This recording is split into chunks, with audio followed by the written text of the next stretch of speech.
Boa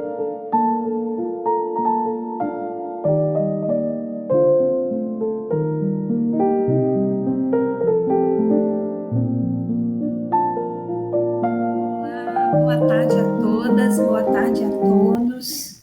Sejam muito bem-vindas, muito bem-vindos para mais um estudo das obras de Leon Denis. Convidamos você para orarmos juntos. Nós queremos agradecer a Deus por mais essa oportunidade de estudos, que a espiritualidade amiga possa nos envolver, nos intuindo na boa compreensão desta obra de nosso amigo Leon Denis.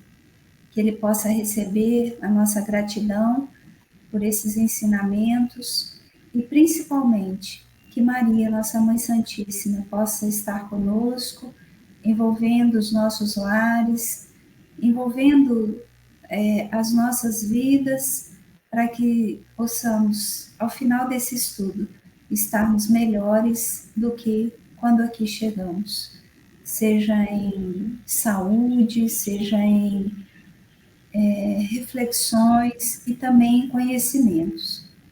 Mais uma vez agradecemos a Deus por esse campo vibracional que se abre, que os nossos lares cada vez mais estejam sendo transformados num ponto de luz para o trabalho no bem. Muito obrigada por tudo, meu Deus, que os bons espíritos nos intuam sempre, que assim seja. Que assim seja.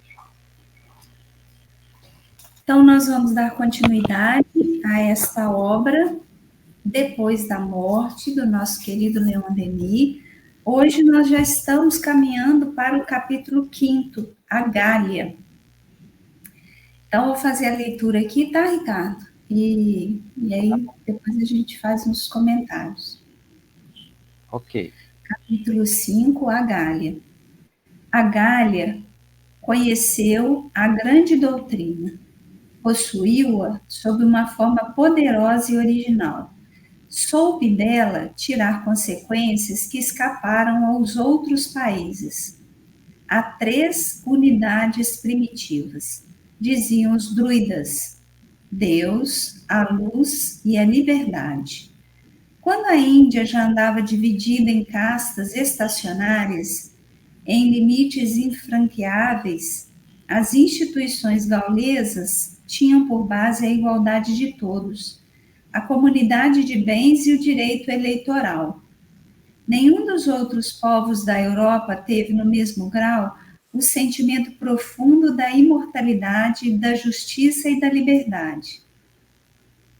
É com veneração que devemos estudar as tendências filosóficas da Gália, porque aí encontraremos fortemente denunciadas todas as qualidades e também todos os defeitos de uma grande raça.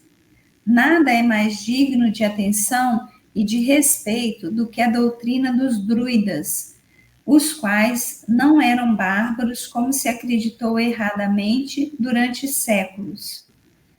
Por muito tempo, só conhecemos os gauleses pelos autores latinos e pelos escritores católicos. Mas essas fontes devem, a justo título, ser suspeitas, pois esses autores tinham interesse direto em desacreditá-los e em desfigurar suas crenças. César escreveu em Os Comentários com evidente intenção de exaltar aos olhos da posteridade, de se exaltar aos olhos da posteridade. Polião e Suetônio confessam que nessa obra abundam exatidões e erros voluntários. Os cristãos só veem nos druidas, homens sanguinários e supersticiosos. Em seu culto somente encontram práticas grosseiras. Entretanto, certos padres da Igreja, Cirilo, Clemente, de Alexandria e Orígenes, distinguem com cuidado os druidas da multidão dos idólatras e conferem-lhes o título de filósofos, Entre os autores antigos, Lucano, Horácio e Florus consideravam a raça gaulesa como depositária dos mistérios do nascimento e da morte. Os progressos dos estudos célticos, a publicação das tríades e dos cânticos bárdicos, permitem-nos encontrar em fontes seguras uma justa apreciação de tais crenças. A filosofia dos druidas, reconstituída em toda a sua amplidão, conforma-se com a doutrina secreta do Oriente e com as aspirações dos espiritualistas modernos, pois, como estes, também afirma as existências progressivas da alma na escala dos mundos. Essa doutrina viril, inspirada aos gauleses, inspirava aos gauleses uma coragem indomável, uma intrepidez tal que eles caminhavam para a morte como para uma festa. Enquanto os romanos se cobriam de bronze e ferro, os gauleses os gauleses despiam as vestes e combatiam a peito nu. Orgulhavam-se das suas feridas e consideravam covardia usar-se de astúcia na guerra. Daí os seus repetidos reveses e a sua queda final. Tão grande era a certeza das vidas futuras que emprestavam dinheiro na expectativa de que seriam reembolsados em outros mundos. Os despojos dos guerreiros mortos, diziam, não são mais que invólucros gastos, como indignos de atenção, eles os abandonavam no campo de batalha, o que era uma grande surpresa para os seus inimigos. Os gauleses não conheciam o inferno, e por isso Lucano, no canto primeiro da Farsália, os louva com os seguintes termos: para nós, as almas não se sepultam nos sombrios reinos do Érigo, mas sim voam a animar outros corpos em novos mundos. A morte não é senão o termo de uma vida. Felizes esses povos que não se arreceiam no momento supremo da vida. Daí o seu heroísmo no meio de sangrentos combates e o seu desprezo pela morte. Então, vou dar uma paradinha aqui para a gente comentar, né? Para não ficar muito extenso depois a leitura também. Então, a gente vai começar aqui falando desse povo, né? Então, assim, a Gália, ela era habitada por tribos celtas, né? E aquitanas. Compreendia onde o que a gente conhece hoje como sendo a França, a Bélgica, Países Baixos, grande parte da Suíça, o norte da Itália, a Alemanha e a Alemanha a oeste do rio Reno, né? Então, assim, aqui está falando de uma região da Europa, né? E aí, quando ele fala, né, que ele tinha 3 unidades primitivas, está dizendo também daquela... como é que a gente fala? Daquela expressão, né, que era utilizada, igualdade, fraternidade, liberdade, né, que acaba sendo utilizada, né, para representar aquele povo também, né? Então, vamos dizer assim, como na nossa bandeira tem a expressão ordem e progresso, né, na deles é o que eles construíam como possibilidade era essa tríade que eles estão trazendo aqui, né? E isso foi tão forte que virou o símbolo daquele povo, né? Então, é bem interessante, né? Porque Leon Denis vai começar aqui trazendo algumas narrativas, né? Dizendo assim, que muitas coisas foram deturpadas, né? Então, ele começa falando sobre os druidas e o quanto que isso chegou de uma forma deturpada para nós.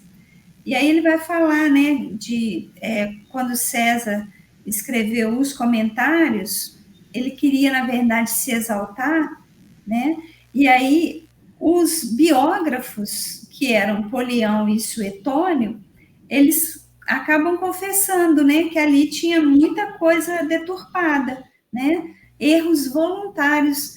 E aí é interessante, né, Ricardo, e todo mundo que está ouvindo aqui, o quanto que essa questão humana da gente querer que as coisas sejam exatamente do jeito que a gente idealiza, ela vem de muitos séculos, né? Então eu vou pegar aquilo que vai confirmar a minha tese, a minha hipótese, né? E aí eu acabo deturpando um monte de coisa para que aquilo que eu estou falando seja uma verdade absoluta, né? O quanto que isso vem de muito tempo já, né? Então a gente, só para trazer exemplo, né? Quantas pessoas às vezes pegam um trecho do evangelho totalmente fora de contexto e vai falar, tá vendo? Jesus disse isso aqui, então o que eu estou dizendo, e às vezes não tem nada a ver com o que a pessoa está dizendo, né? Ele simplesmente pegou uma frase fora do contexto, Jesus queria dizer outra coisa totalmente contrária, mas numa frase solta, tudo é possível, né? Então, eu queria chamar a atenção primeiro para isso aqui, né? Verdade, Rosmar. E interessante, né? Aquilo que eu venho sempre dizendo, esse conhecimento ele vem sendo passado ininterruptamente, né? Agora nós estamos estudando aqui a Gália, né? Que o Leão Denis está trazendo para a gente. A gente vê como esse povo foi um que realmente viveu isso. Né? Esse povo realmente, ele até, na minha humilde opinião, não sei se estou errado, ele se excedeu, né? Na questão da fé deles em tudo isso que foi passado para eles, né? Essa questão de Deus, a luz, liberdade, né? Que a gente já falou no Sócrates, a gente já falou no Platão, que um deixou muita coisa. O Sócrates, por exemplo, ele trazia esse conhecimento para os jovens, que a gente sabia que era o futuro da humanidade, que ia passar mais para frente, igual passou, né? Primeiro foram os egípcios, depois foi para Grécia, e agora nós estamos falando da Europa ali. Né? Os gauleses foi alguns países da Europa ali. Eles habitaram aquilo ali 1500 e até 500 depois de Cristo. 1500 antes e 500 depois de Cristo. Então, o que aconteceu? Eles tinham tanta como é que fala? Certeza de tudo, dessa doutrina, né? Que eles se excediam, eles iam para a guerra sem defesa, Sem proteção, né, sem Ricardo? Sem proteção proteção da nenhuma. carne deles ali, enquanto os romanos iam com aquelas armaduras fortes, porque eles tinham certeza que até aquilo ali, para eles, a morte seria uma coisa assim, heróica, porque eles estavam cumprindo tudo que essa doutrina, né, da existência de um Deus, que todo mundo tinha o mesmo direito, todo mundo tinha a mesma liberdade, e que a gente tinha que trabalhar a fraternidade, né? Igual você falou, né? A liberdade, a fraternidade, é uma outra palavra que agora não me vem, que eu tentei lembrar, Igualdade. igualdade. Igualdade, liberdade, fraternidade. Isso, a gente vê muito falar no francês, né? Égalité, liberté, fraternité, tipo. Não sei também se está correto. E ele traz para a gente aqui a questão dos druidas, né? Muito bom, a gente sabe que o Allan Kardec, numa das encarnações dele, ele foi um druida, uma das encarnações dele, e os druidas, eles não tinham uma doutrina, e eles não deixaram escrito também, tá, Rosimar? Igual Jesus, tudo que a gente sabe é porque alguém escreveu depois deles, né? Não, nada em texto sagrado, né? E eles não tinham, eles eram discretos, eles não tinham cultos, vamos dizer assim. E a oralidade era a principal dogma, né, da religião céltica dos druidas, que transmitiam seus ensinamentos teológicos e metafísicos por meio da palavra. Os druidas eram conhecidos por serem filósofos e teólogos de alto nível, acreditarem na reencarnação das almas, serem curandeiros e adivinhos respeitados, serem profundos conhecedores, conselheiros e responsáveis pelos rituais religiosos druídicos, serem juízes, terem funções políticas importantes, né? Então, o Kardec, o Leon Denis vem trazer isso para a gente. E essa importância desse povo abraçar isso de tal forma que, para mim, é uma coisa assim que divulgou mais ainda. Porque eles trabalharam isso, eles exemplificaram isso com um pouco de excesso, na minha opinião, que eu não estou... pelo que eu estudei, pelo que eu li, né? Essa questão de não ter medo da morte, mas também a gente não pode, teria que ter uma... A gente sabe, o espiritismo, a lei de... Não é de proteção, não, a lei de...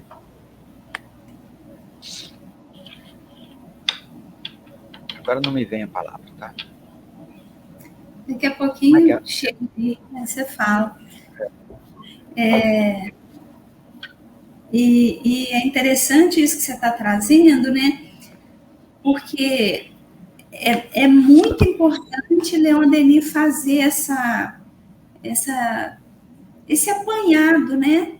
Vamos dizer assim, histórico, antes da gente entrar no tema do livro, né? Que o título do livro, o nome do livro é Depois da Morte.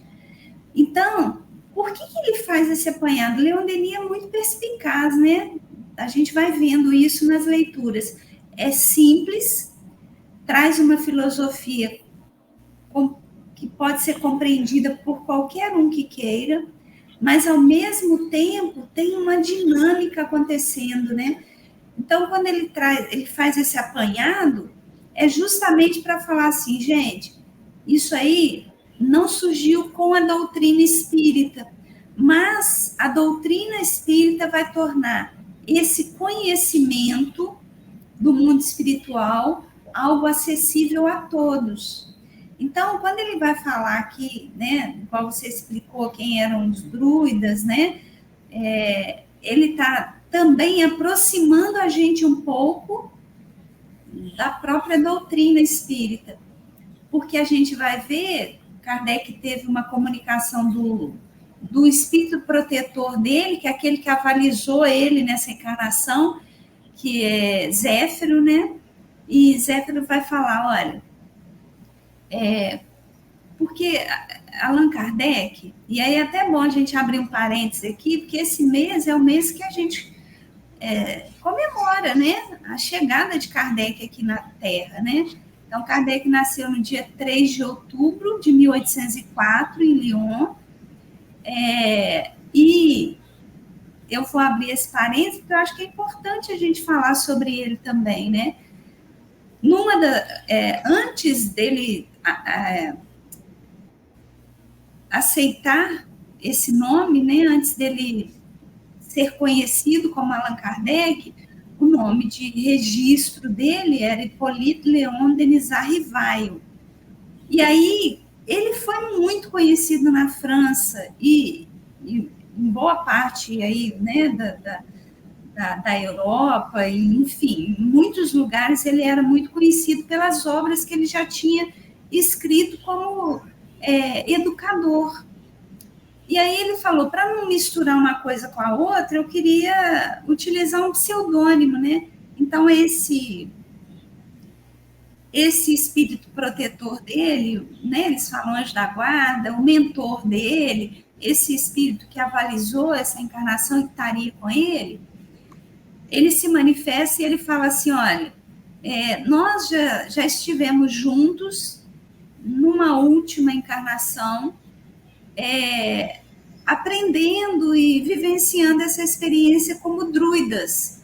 E lá o seu nome era Allan Kardec.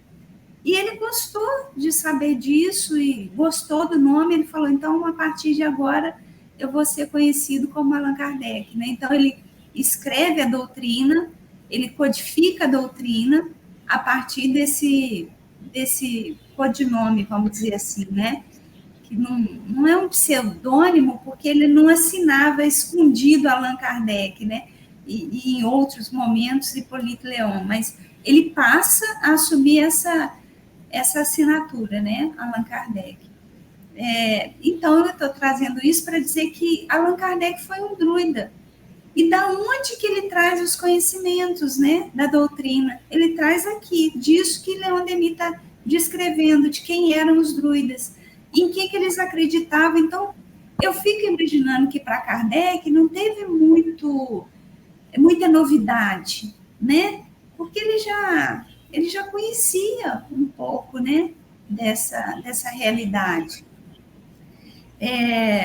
Então, assim, complementando isso aí que você trouxe, né, os druidas também eram encarregados das tarefas de aconselhamento, de ensino. Talvez daí essa vinculação de Kardec com a pedagogia, né? Porque a família de Kardec era da área do direito, né? Então, eles eram magistrados, advogados, e fizeram de tudo para que ele seguisse também essa área, né? Mas ele quis se dedicar à educação, à pedagogia, né? E foi estudar com Pestalozzi. Então, assim, um significado um pouco, né? Aquele que tem o conhecimento do carvalho, né?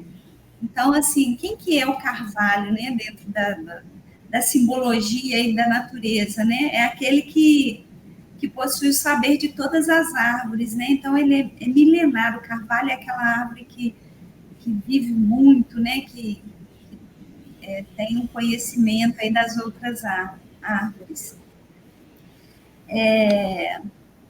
Então, assim, na visão cristã, os druidas são apresentados como filósofos, né? Nos textos clássicos. E, de forma equivocada, eles foram, Leon Denis vai falar, né, de uma forma muito equivocada, eles foram tidos como, assim, pessoas do mal, né, que faziam coisas ruins, que não eram coisas bacanas, né. Para você ver o envolvimento dos homens nessas questões, porque eles eram descritos de outra forma, por interesses humanos. Aí acontece isso tudo. A gente vê que isso vem desde aquela época, desde aquele tempo. Desde... Pode terminar a sua conclusão. Não, era basicamente isso, né? Então, assim, isso que você falou, né, que eles tinham a certeza da justiça divina, e todos nós deveríamos ter essa certeza, né, porque a lei de Deus está escrita na nossa consciência. Isso que Kardec trouxe, né, ele pergunta para os espíritos, né, onde que está a lei de Deus? Onde que ela está escrita? Né? Porque ele pensou, em algum livro deve estar, vão falar que é na Bíblia, vão falar que é no Alcorão, vão falar que é em qualquer lugar, né? E aí os espíritos vão dizer, a lei de Deus está escrita na nossa consciência. Então, cada um de nós sabemos o que é o certo, o que é o errado, o que é bem e o que é mal. Mas nessa certeza, né, e aí é uma coisa que eu trago aqui de Kardec, que está no discurso de Camille Flammarion, né, quando ele vai se despedir do corpo de Kardec, né, ele escreve um belíssimo texto, né, se despedindo dele, que é o discurso de despedida, que está no livro Obras Póstumas, logo no início do livro. E aí Camille Flammarion vai descrevendo Allan Kardec, né? É lindo o discurso dele. Todas as vezes que eu leio, eu me emociono bastante, né? E aí ele vai falar que é o bom senso encarnado. E por que eu trago isso aqui, né? Porque não basta a gente ter certeza da justiça divina, é preciso que a gente tenha bom senso diante desse conhecimento que a gente já tem, né? Porque aí o que eles fizeram aqui foi se despir de toda a proteção, né?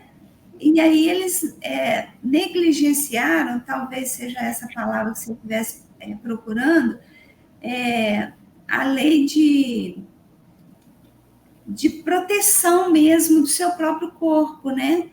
Então, assim, a gente tem a lei do progresso, que alavanca a gente para a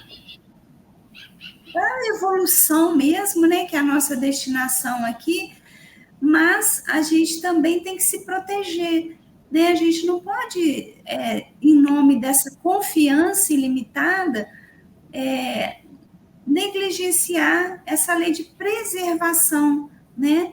Que eu acho que é uma lei importante. Todos nós precisamos de nos preservar de alguma forma.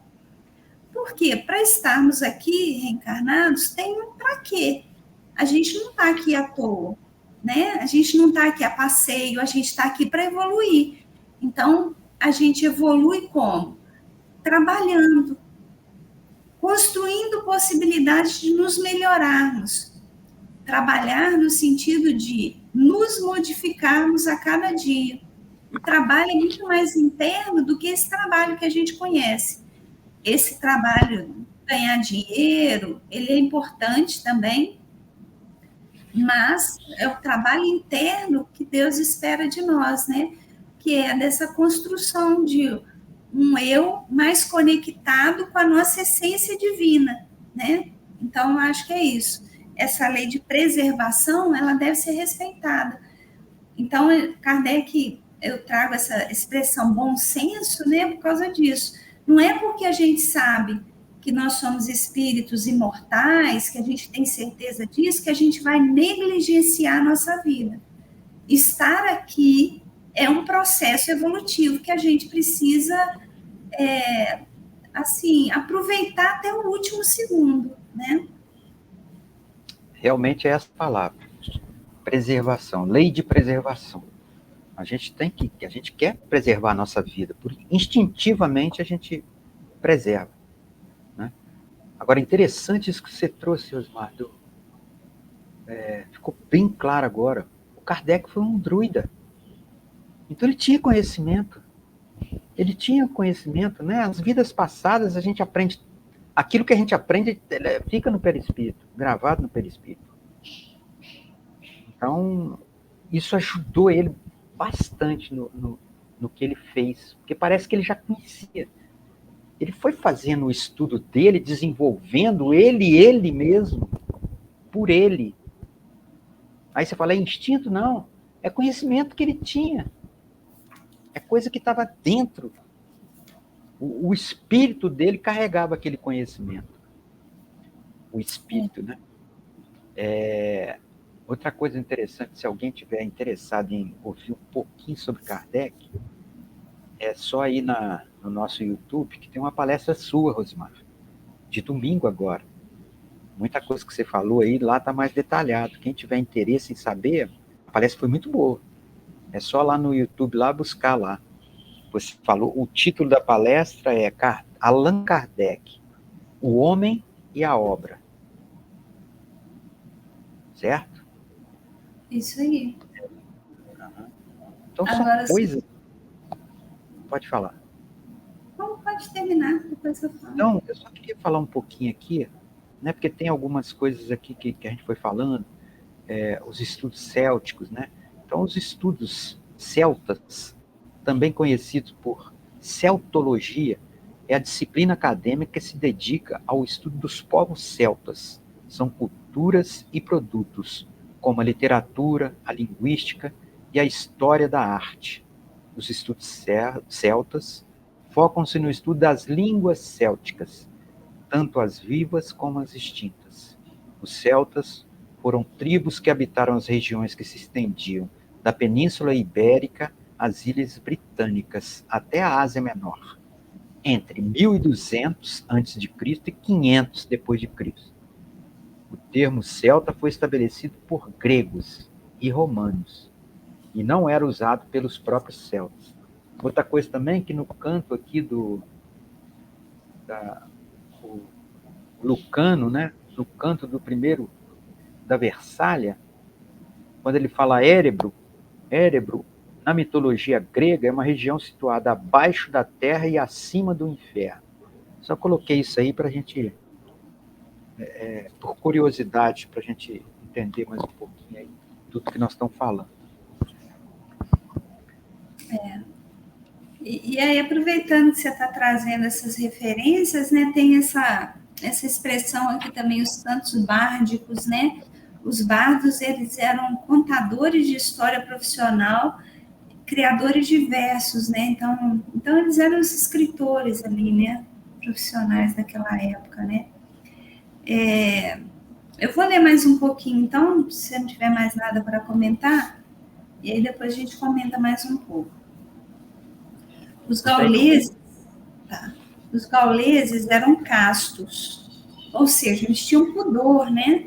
Hospitaleiros e fiéis à fé jurada. Na instituição dos druidas, encontraremos a mais alta expressão do gênio da Gália. Os druidas não constituíam um corpo sacerdotal, pois seus títulos equivaliam ao sábio, sapiente. Aqueles que os possuíam tinham a liberdade de escolher a sua tarefa. Alguns, sob o nome de eubages, presidiam as cerimônias do culto. Porém, o maior número consagrava-se à educação da mocidade, ao exercício da justiça, ao estudo das ciências e da poesia. A influência política dos druidas era grande e tendia a realizar a unidade da Gália. No país dos Carnutos, haviam instituído uma assembleia anual em que se reuniam os deputados das repúblicas gaulesas e em que se discutiam as questões importantes, os graves interesses da pátria. Os druidas eram escolhidos por eleição e tinham de passar por um preparo de iniciação que exigia 20 anos de estudos. Praticava-se o culto debaixo da copa dos bosques. Os símbolos eram todos tomados da natureza. O templo era a floresta secular de colunas inumeráveis e sob zimbórios de verdura, onde os raios de sol penetravam com suas flechas de ouro para irem derramar-se sobre a relva em 1000 tons de sombra e luz. Os murmúrios do vento, o frêmito das folhas, produziam em tudo acentos misteriosos que impressionavam a alma e a levavam à meditação. A árvore sagrada, o carvalho, era o emblema do poder divino. O visco, sempre verde, era o da imortalidade. Por altar tinham montões de pedras brutas. Toda pedra lavrada é pedra profanada, diziam esses austeros pensadores. Em seus santuários jamais se encontrava objeto algum saído da mão dos homens. Tinham horror aos ídolos e às formas pueris do culto romano, a fim de que os seus princípios não fossem desnaturados ou materializados por imagens. Os druidas proibiam as artes plásticas e mesmo o ensino escrito. Confiavam somente à memória dos bardos e dos iniciados o segredo da sua doutrina. Daí resultou a penúria de documentos relativos a tal época. Os sacrifícios humanos, tão reprovados aos gauleses, mais não eram, na maior parte, do que a execução da justiça. Os druidas, simultaneamente magistrados e executores, ofereciam os criminosos em holocausto à potência suprema. 5 anos distanciavam a sentença da execução. Nos tempos de calamidade, vítimas voluntárias também se entregavam em expiação. Impacientes de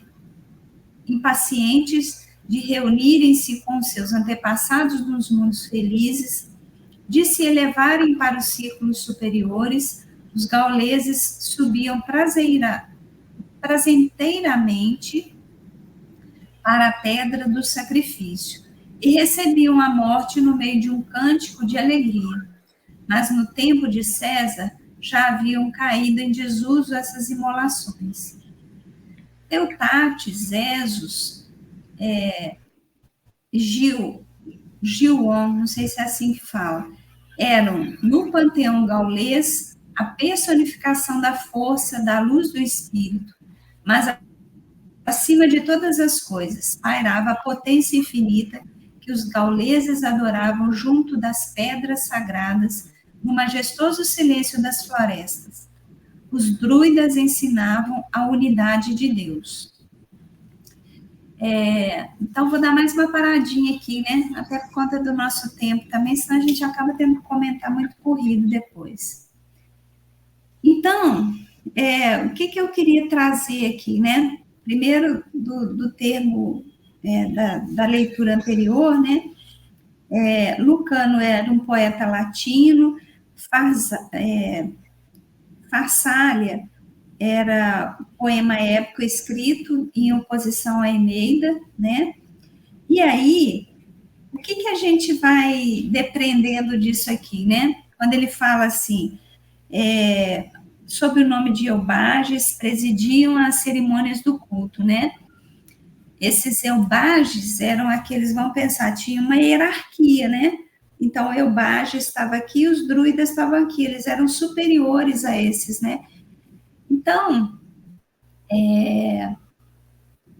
o que eu vou depreendendo aqui, sabe? Que eu queria deixar, né, para a gente ir refletindo aqui. Kardec, ele vivenciou essa experiência, né, na encarnação anterior àquele que a gente conheceu ele, né? E aí, nada do que a gente aprende fica perdido nos tempos, né? Você trouxe essa questão antes, falando, né, que ele já tinha isso gravado no perispírito, né? E aí eu queria trazer o seguinte, às vezes a gente fala assim, eu estou na minha milésima reencarnação, né? Quantas vidas eu já vivi? A gente precisa ter uma consciência de que a vida é uma só.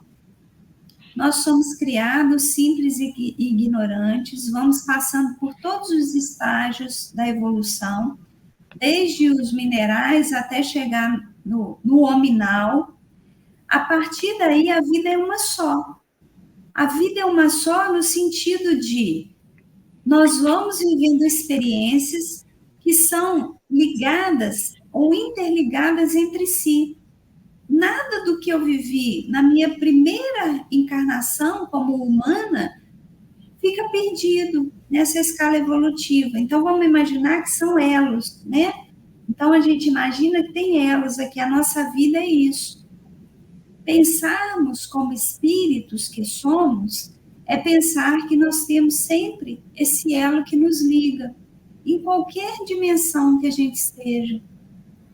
Então, hoje, eu tenho esse nome, vivo essa experiência, mas é só uma das muitas experiências que eu já tive e ainda vou ter.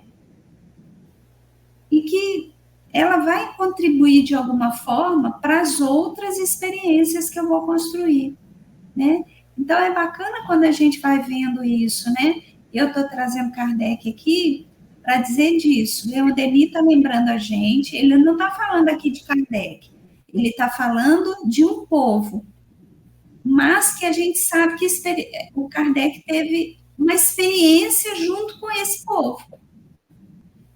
E que muito dessa experiência a gente consegue ver descrito na doutrina espírita. E aí a gente passa a compreender, né, o quanto que essa vida realmente ela é formada por elos, que nada fica perdido. Então, assim, é preciso que a gente comece a pensar, se a gente ainda não pensa nisso, o que nós estamos fazendo hoje? O que a gente está buscando de conhecimento hoje? Porque a gente não sabe que experiências ainda nos aguardam no futuro. E o quanto que a gente vai precisar desse conhecimento que a gente está construindo hoje, né? Então, assim, a gente estava até conversando mais cedo, né, sobre essa questão das redes sociais. Não é mistério para ninguém que me conhece o quanto que eu sou apaixonada por esse desenvolvimento tecnológico. Eu acho que ele só veio para contribuir para a nossa evolução. Ele é um salto evolutivo para o ser humano, isso eu falando, eu pensando, mas o ser humano não está, talvez, evoluindo na mesma proporção. Então, o que de ruim acontecer é consequência do mau uso que o ser humano, mais uma vez, está fazendo de um recurso, e não propriamente do que esse recurso pode fazer de coisas boas ou ruins. Então, a gente precisa aprender, né? Eu ainda estava comentando com você mais cedo, né, Ricardo? Não é um problema da tecnologia, mas é o quanto que a gente está usando ela a nosso favor na construção de novos conhecimentos.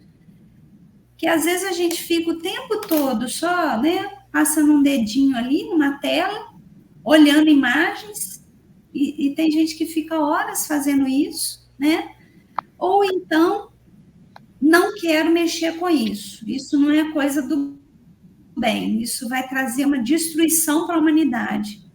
Olha só os dois extremos, né? E a gente está perdendo a grande oportunidade de construir conhecimento nesse momento que poderá ser usado a nosso favor em outras reencarnações, né? Então, eu queria trazer isso aqui porque eu achei tão bacana, né, Leon Denis, lembrar a gente de como que os druidas se relacionavam com a espiritualidade e como que isso está conectado com a própria codificação da doutrina espírita.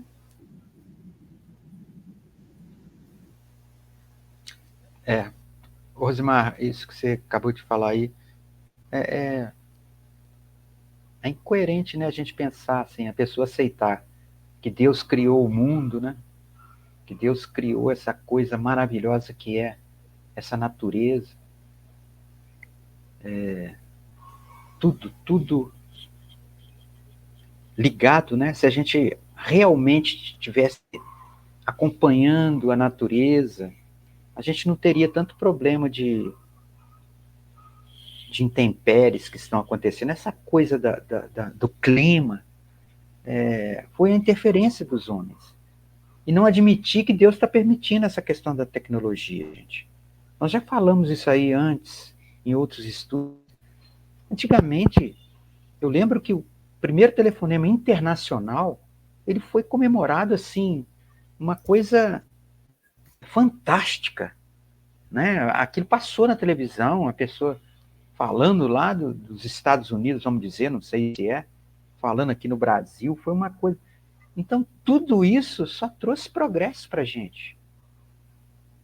É inadmissível uma pessoa achar que isso aí vai dar problema. O problema é a interferência do homem. É claro que ele vai usar aquilo para outras coisas, para outros interesses. Isso em qualquer lugar vai ter. Em qualquer lugar vai ter esse tipo de homem. Que os próprios homens têm que regular, têm que regulamentar, têm que fazer uma lei específica para isso tudo, para a questão da internet. Porque realmente é uma fabulosa. Voltando agora aqui. Interessante aqui, né? Os templos deles eram na natureza, eram nos bosques.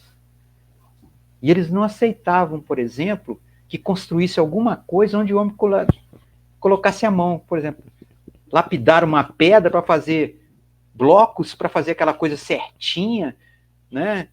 Eles não aceitavam isso. Eles frisavam na questão da natureza. Era aquilo que era importante para eles, né?